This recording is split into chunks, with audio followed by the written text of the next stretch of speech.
Bayangkan, kalau orang yang paling ingin menghancurkan hidupmu ternyata masih bagian dari keluargamu sendiri. Ali awalnya hanya ingin mencari nafkah dari warung kecilnya. Tapi sejak warung itu tiba-tiba sepi tanpa alasan, hidup Ali mulai berubah. Yang lebih mengerikan, setelah usahanya kembali ramai, satu persatu keluarganya jatuh sakit. Dan ketika anaknya terbaring di rumah sakit tanpa penyakit yang jelas, Ali akhirnya mengetahui sesuatu yang membuatnya kehilangan kata-kata. Ada seseorang yang menginginkan anaknya meninggal. Dan malam itu, Ali harus memilih tetap diam seperti selama ini atau melawan orang yang sudah berani mengusik nyawa keluarganya. Karena kali ini Ali tidak akan mengalah. Ali akan melawan. Halo semuanya, dimanapun kalian berada, selamat datang di channel 1N02 bersama saya, Wan. Ingat, cerita ini bakalan seru dan menegangkan. Pastikan kalian menontonnya sampai akhir ya. Gak usah berlama-lama, kita langsung saja. Tapi sebelum ke ceritanya, subscribe channel ini dan pastikan lampumu sudah dimatikan, karena mereka suka kegelapan.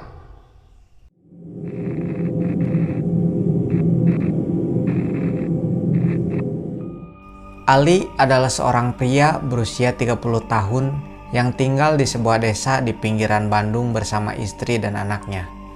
Untuk mencukupi kebutuhan keluarganya, Ali membuka sebuah warung kelontong kecil di pinggir jalan. Warung itu tidak besar, hanya sebuah bangunan sederhana dengan beberapa rak berisi sembako, rokok, minuman, makanan ringan, dan kebutuhan sehari-hari. Ali menjalankan warung itu hampir tanpa mengenal waktu. Siang malam, warungnya selalu terbuka. Bahkan ketika tengah malam jalanan mulai sepi, lampu warung Ali tetap menyala.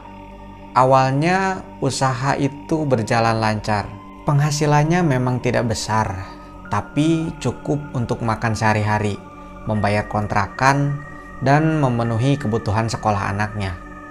Ali merasa hidupnya mulai membaik. Sampai sekitar setahun terakhir, sesuatu yang aneh mulai terjadi. Warungnya mendadak sepi. Bukan sekedar berkurang pembelinya, warungnya benar-benar sepi.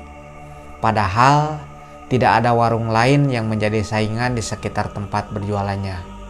Yang lebih aneh, beberapa orang yang tinggal tidak jauh dari warung Ali justru mengatakan bahwa warung itu sering tutup. Sebagian lagi mengatakan warung Ali hanya buka malam hari. Ali tentu saja bingung, sebab setiap hari dia berada di sana. Namun entah kenapa, orang-orang tetap melihat warung itu seperti sudah tutup. Yang membuat Ali semakin takut adalah satu malam ketika seorang pelanggan datang dan mengatakan bahwa dari kejauhan warung Ali terlihat gelap dan kosong. Padahal saat itu Ali sedang duduk tepat di depan pintu. Lampu di atas kepalanya menyala terang.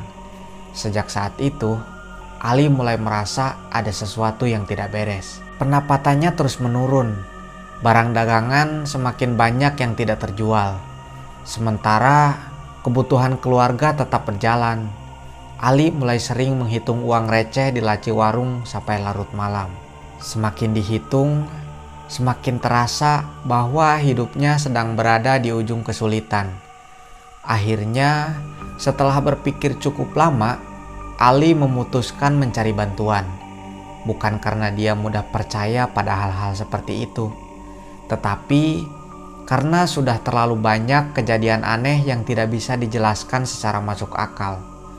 Ali mendatangi seorang dukun yang tinggal cukup jauh dari tempatnya. Di sana, Ali menceritakan semua yang terjadi.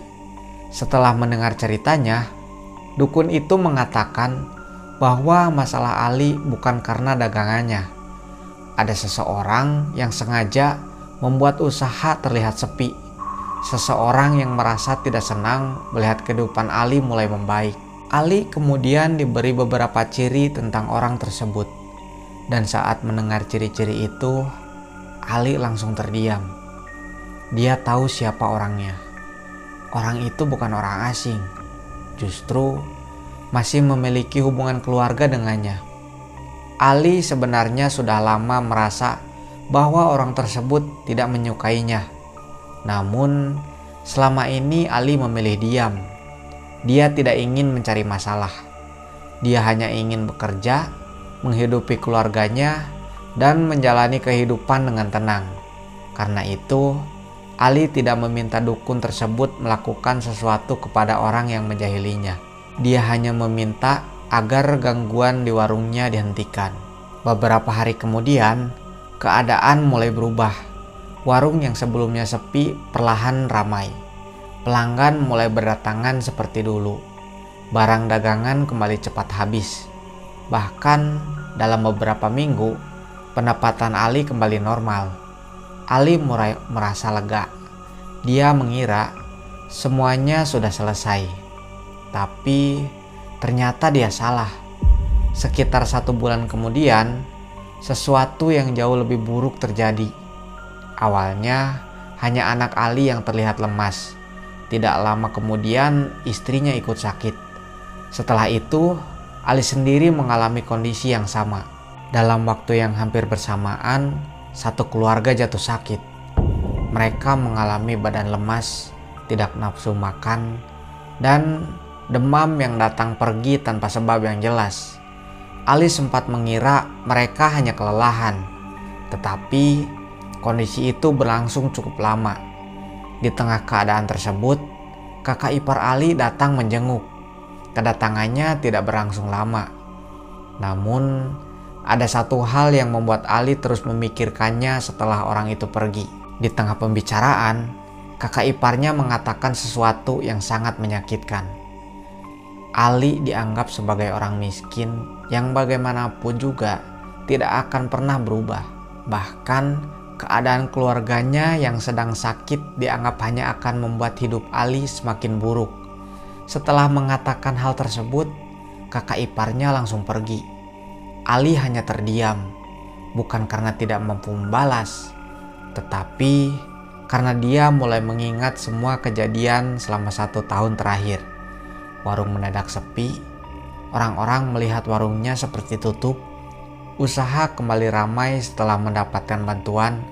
Kemudian seluruh keluarga jatuh sakit.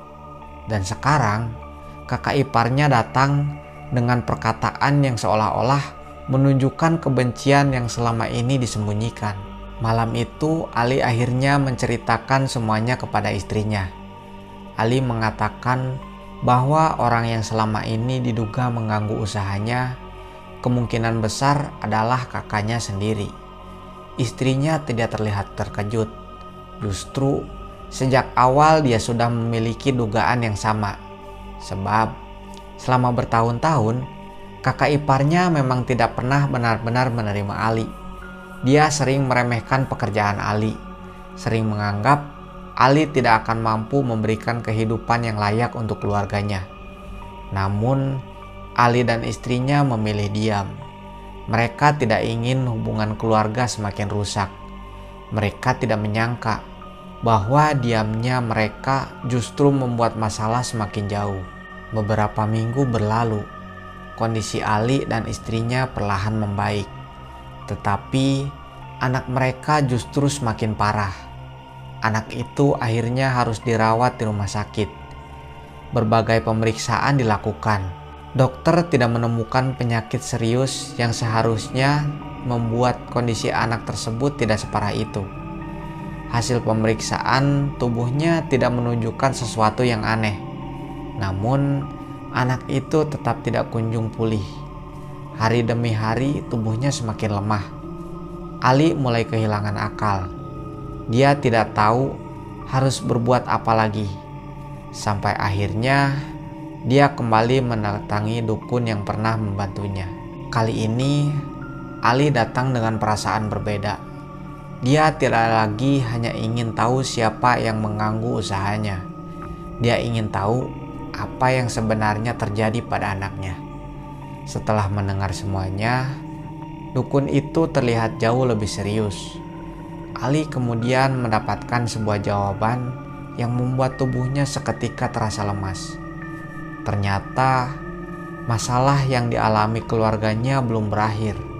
Gangguan terhadap warungnya hanya permulaan, dan orang yang sama diduga telah melakukan sesuatu yang jauh lebih mengerikan.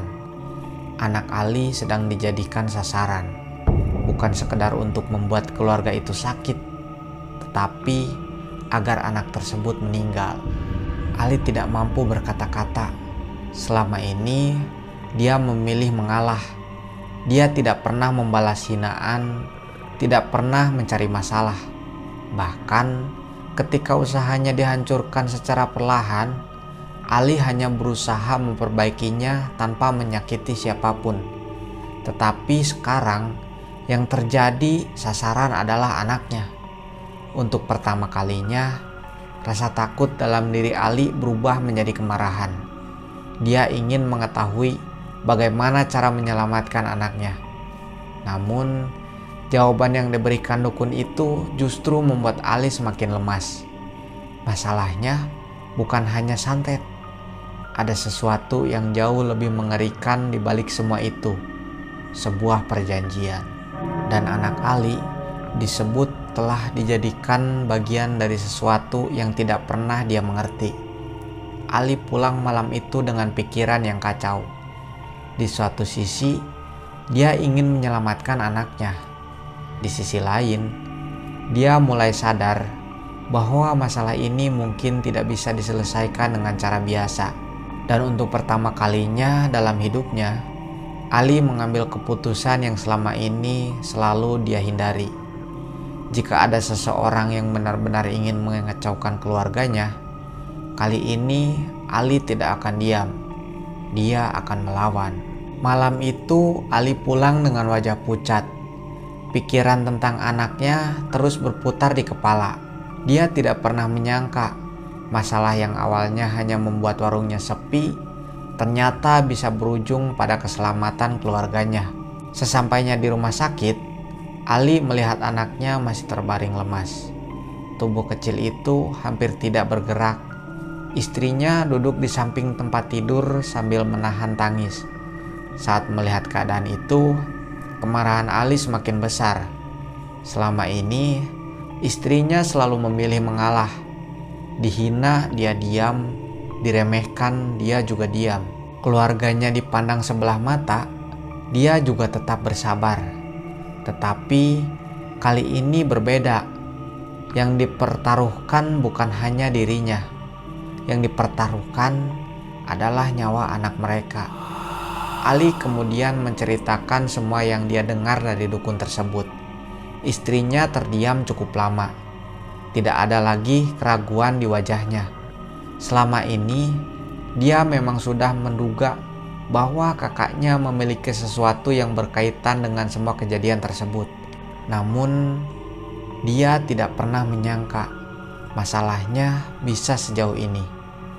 Ali dan istrinya akhirnya sepakat untuk mencari jalan agar anak mereka bisa diselamatkan. Dukun tersebut kemudian memberitahu bahwa malam yang akan datang adalah malam yang sangat berbahaya. Malam Jumat Kliwon.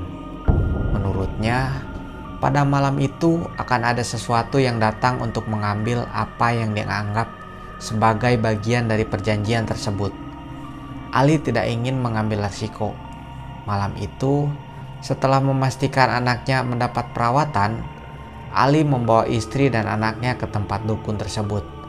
Mereka tiba sebelum tengah malam. Rumah itu terlihat sederhana dan sepi. Tidak ada sesuatu yang tampak aneh dari luar. Namun, semakin malam, suasana di sekitar rumah terasa semakin sunyi. Ali terus melihat jam. Jarumnya bergerak perlahan mendekati pukul 12 malam. Anaknya masih terbaring lemas. Istrinya duduk di sampingnya, sementara dukun tersebut terus berjaga. Tidak lama kemudian, udara di dalam rumah berubah menjadi sangat dingin. Ali bisa merasakan bulu kuduknya berdiri. Lampu di ruangan itu seperti redup meskipun tidak padam. Kemudian terdengar suara langkah dari luar. Ali menahan napas. Suara itu semakin dekat.